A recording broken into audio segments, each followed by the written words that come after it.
les artistes aspirent à ce qu'un jour, une de leurs œuvres soit considérée comme un classique. Une œuvre qui puisse toucher un nombre important de personnes et qui ne soit jamais ou presque oubliée.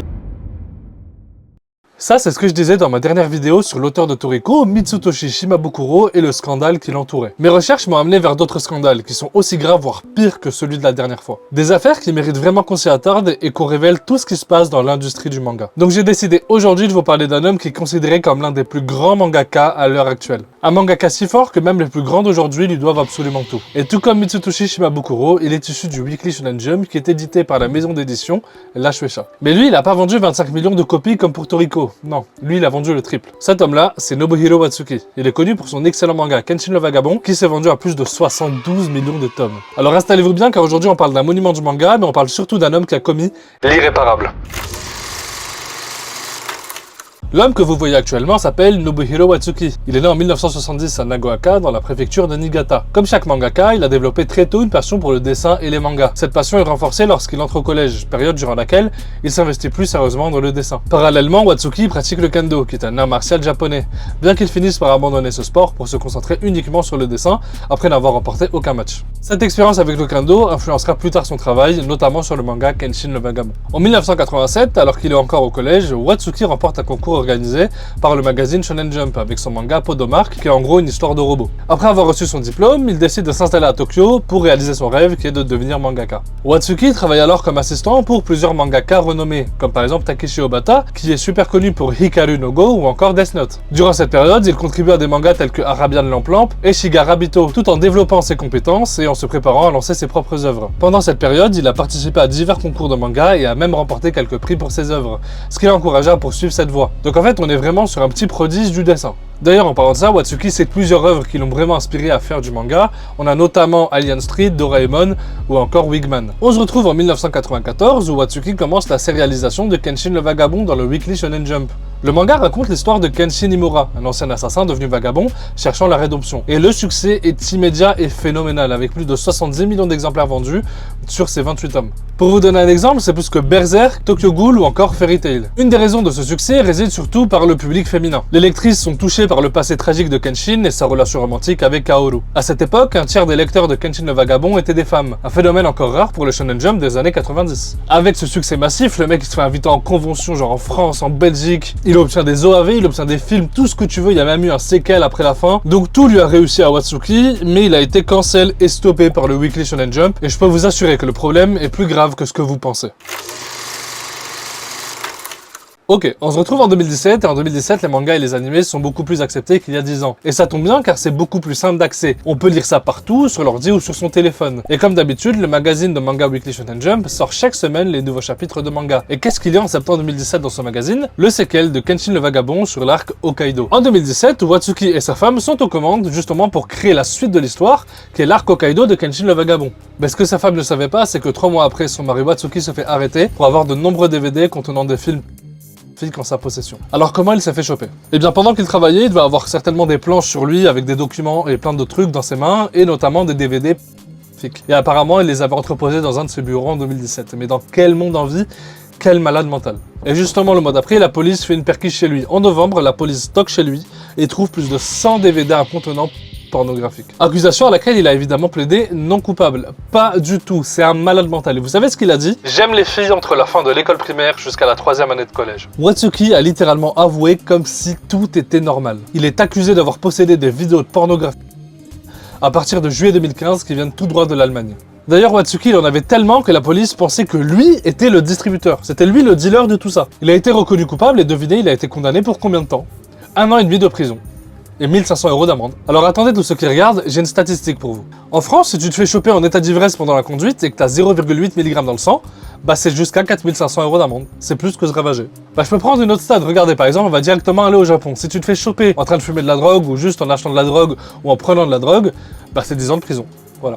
C'est plus que ce malade mental et c'est ce qu'il devrait avoir, voire si ce n'est la perpétuité. Donc en fait, si je comprends bien, c'est touche à mon fils, mais pas à mon fric. Mais je pense que vous commencez à comprendre que le milieu du manga est un milieu de voyous. Et que si tu deviens une icône, une figure par rapport à cet univers-là, tu deviens littéralement intouchable. Et faut pas oublier que Watsuki, il a une femme, dont il est toujours avec elle aussi, d'ailleurs actuellement, là à l'heure où je vous en parle. Mais je me demande comment elle a vécu le fait que son mari soit accusé de justement d'avoir des films pornographique chez lui. Peut-être qu'elle le savait déjà et peut-être qu'elle fermait les yeux par rapport à ça et je ne comprends pas le délire de ces gens. Si vous avez vu la vidéo sur le mangaka de Toriko, vous savez très bien quel homme est venu s'interposer à cette condamnation. Et il a fait la même chose avec Watsuki Nobuhiro. Et cet homme-là, encore une fois, c'est Eiichiro Oda. Et Eiichiro Oda, encore une fois, il a dit quelque chose, et je cite: Watsuki Sensei est une personne incroyable. Si les gens aiment Kenshin, c'est parce qu'il est sérieux envers ses fans. Et les fans le remercient et l'aiment pour ça. J'espère qu'il dessinera encore longtemps. Et venez pas me dire, non mais Nas, Oda était son assistant, donc tu sais, le délire du travail au Japon, le fait qu'il lui est redevable à vie. Non, j'en ai rien à foutre, c'est pas mon problème. Vous savez qu'Oda il a un enfant, une fille précisément, et je pense qu'il devrait réfléchir à deux fois avant de soutenir un mec qui est littéralement condamné pour avoir des trucs très chelous chez lui. Donc finalement, Eiichiro Oda, soit tu te tais, soit tu dis rien, parce que du coup là ça commence à devenir suspect. Et si à la fin de One Piece on apprend une dinguerie sur Oda, non je déconne, mais imagine quand même.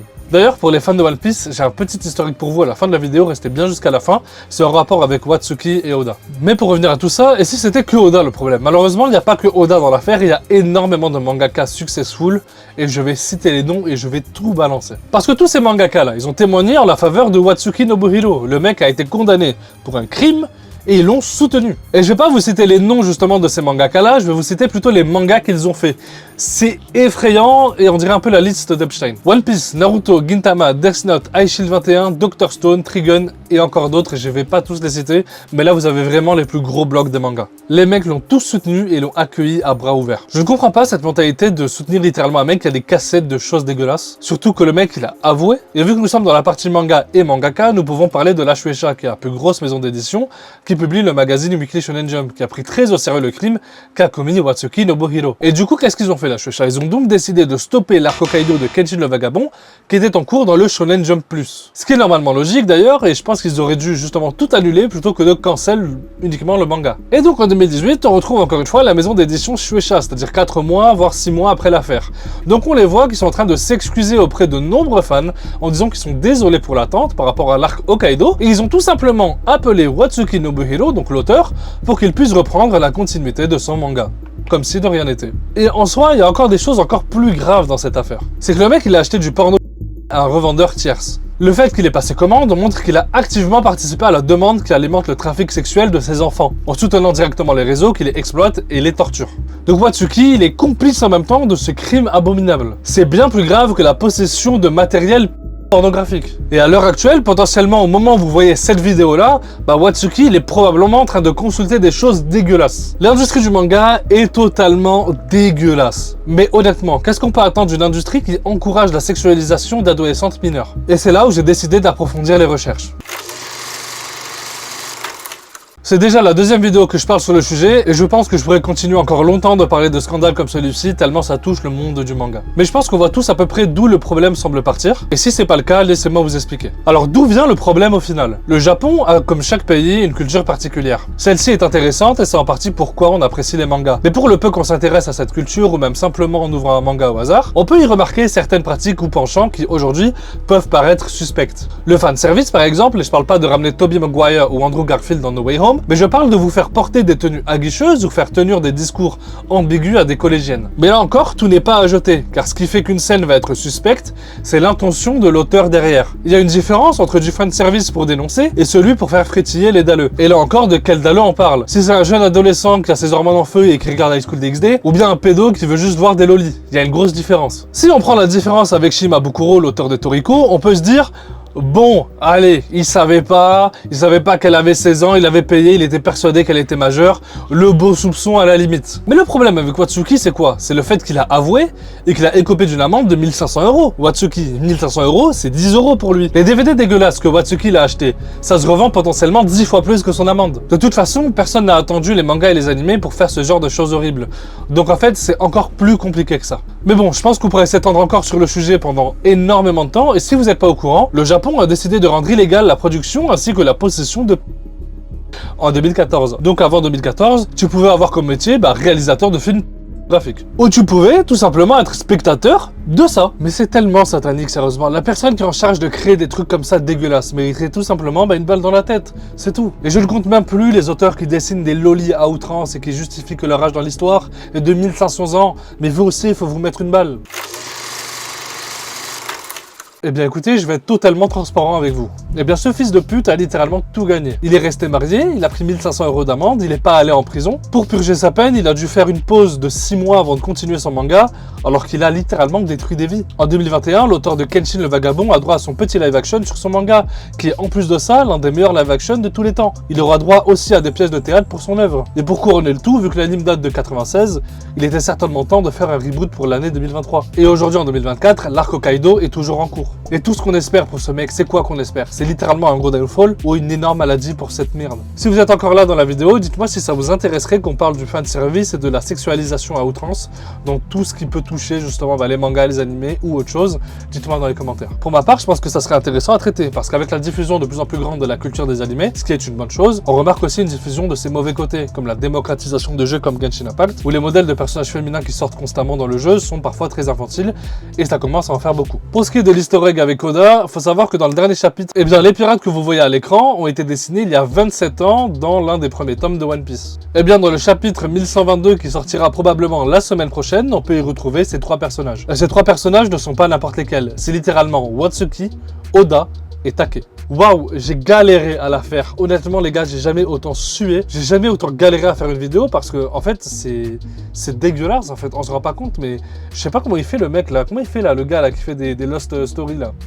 Feldup, comment il fait ce mec? Vous imaginez, il parle de choses pendant 1 heure, des trucs dégueulasses. Il a un courage ce mec, il est trop fort. J'espère que vous avez apprécié la vidéo.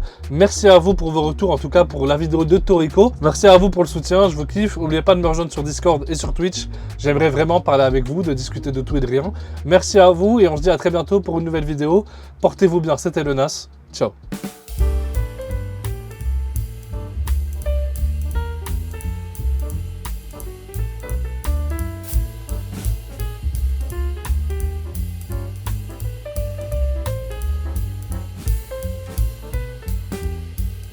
Mais ce que sa femme ne savait pas, c'est que 3 mois après, Mais ce que sa femme ne savait pas, c'est que 3 mois après, son mari, putain de merde.